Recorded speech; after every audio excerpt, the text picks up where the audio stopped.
Bonjour mes amis, bienvenue. Hello everyone and welcome. Je m'appelle Kimberly. My name is Kimberly. And today I want to talk about the 4 times of the year that I suggest you don't fly to or from Paris. And that's what I'm talking about today. So if this is the first time for you catching one of my videos, thank you for joining. And let me just introduce myself really quickly. Basically what I do is I help you plan and organize your trip to Paris so you don't waste your time and you don't waste your money.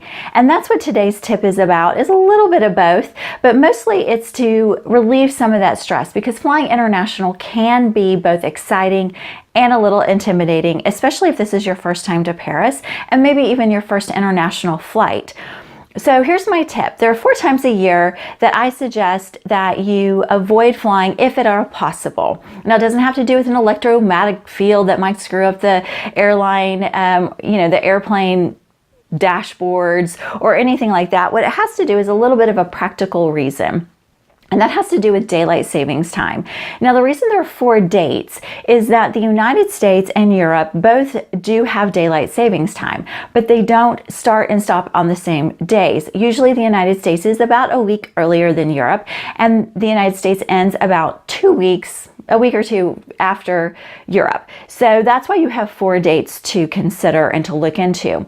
So here's the reason why. It's really to minimize stress. So even being at home, not even traveling, trying to keep up with, are you springing forward or falling back? We all kind of know that from being children, but we also rely on our phones to update. We also sometimes might make, we might be early when we fall back, it might be late when we spring forward to some event.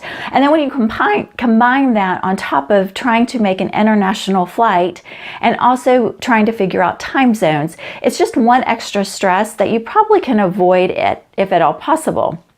So just consider that when you're looking at the days that you're flying. Now, of course, if you have like the most radical, fabulous airline price, go for it. Even if it is on a daylight savings time, start or finish, just be a little more aware of what that means. Does that mean you need to get to the airport a little earlier? Do you need to set a few more alarm clocks? And, just kind of, if you're thinking about it, if you're having to get to the airport, and you have a time change, that's just stressful in and of itself. Sometimes just getting to church on time can be stressful during daylight savings time, starting and stopping.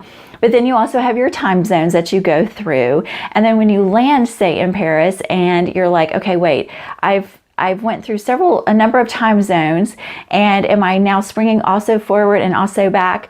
Now, here's the thing, is everybody's going to say, oh, my phone will update. And that's true. It normally does. However, sometimes it doesn't. And you might be a little like, what is going on here? Especially if you're trying to hit a flight. The second thing is, a lot of people are like, well, I'll just figure it out when I get there. And totally fine, you can wing it. But I do know people who have messed up their return flights home because not only did the time zone change kind of mess with their planning, but also the time change of daylight savings time ending. It's just another thing to compound. So that's my tip, is to, when you're looking at your itinerary and what days you're planning to fly to Paris or from Paris, just keep in mind where daylight savings time falls into that. But in my next video and next time, I'm going to tell you though how you can maximize using daylight savings time if you are touring during off-peak season. So until next time, bees.